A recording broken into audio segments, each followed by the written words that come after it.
Hello, what's up guys? Nandito naman si Mr. Bin TV. Pag-uusapan lang natin tong confidential pa na tinanggal sa ating VP Sara Duterte. So bago natin umpisahan, intro muna tayo. Let's go!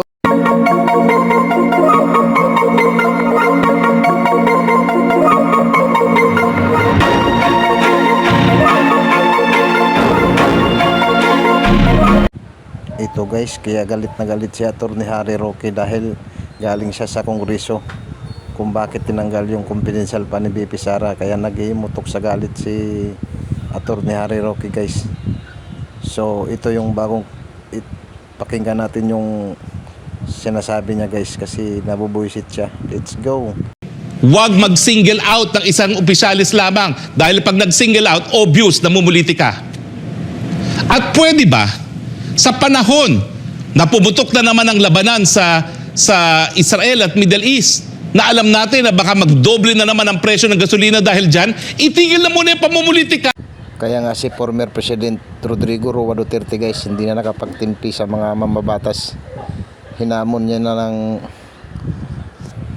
magkuha audit para magkaalaman na kung sinong gumagawa ng kabulastugan. Kaya nga sumasama yung kalooban ni former President PRRD guys. Kaya sabi niya, magkuha audit tayo para malaman na kung sino talaga ang mga makakaliwang grupo. Dahil pinipigilan kasi nila guys yung confidential pa ni VP Sara dahil sila ang matatamaan, dahil sabi ni President Duterte, para ayun sa mga makakaliwang grupo gagamitin yung pera na makakaliwang grupo. Kaya galit na galit yung mga makakaliwang grupo, hinarang yung confidential pa ni VP Sara at nagbanta pa, nakakasuhan daw si President Duterte guys. Kaya nagpahayag si former President Duterte guys na bakit hindi sinabi ng anak niya doon sa hearing ng budget, hearing ng confidential pa, na para sa mga makakaliwang grupo ang confidential pan gagamitin para hindi makarecruit ang mga NPA. So ito ang sinasabi ni Pangulong Duterte guys. Kaya galit na galit si former President Duterte guys dahil sa ginawa ng mga makakaliwang grupo Sila kasi ang umaharang ng confidential pan ni VP Sara guys para hindi mabigyan ng confidential pan si VP Sara. Kaya wala na may ibang maharang guys kundi yung mga makakaliwang congressman guys. Kaya nga hinamon ni PRRD na magkuha audit para magkaalaman talaga kung sino yung mga hindi gumagamit ng tamang pera ng taong bayan.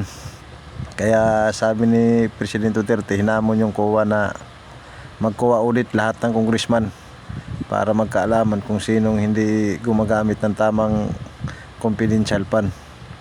Dahil sabi ni President Duterte, ang daming mga anomalya talaga dyan sa Kongreso. Kaya sabi niya,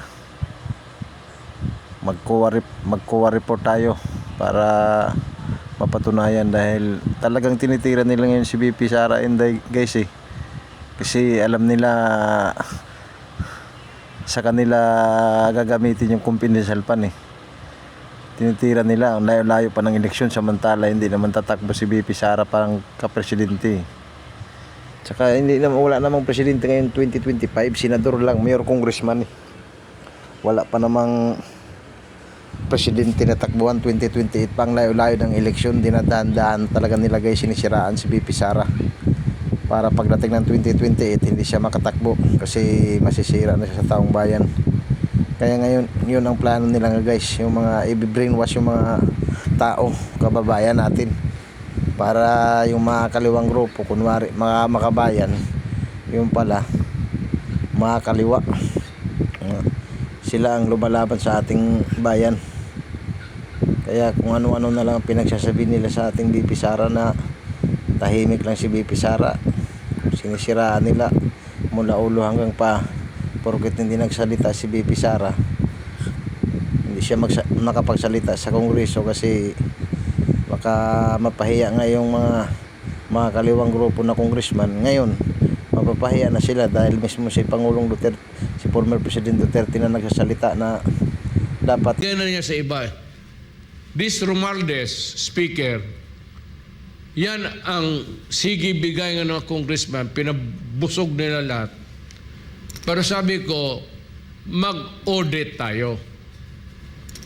Because the Speaker is poised to be or to run for President. Well and good. Gusto ko ikaw ang mapresidente. Kasi noon kaibigan kita, wala pa yan si Marcos, nakakampanya pa. May parang sinasabi ka na gusto mo. Sabi ko, okay. I was not thinking of my daughter. Perceive lang yan siya to be a good candidate. Pero tuluyan ko na, ikaw na, Romualdez. anong masasabi nyo guys sa BP Sara natin at sa mga makakaliwang grupo, please comment down below.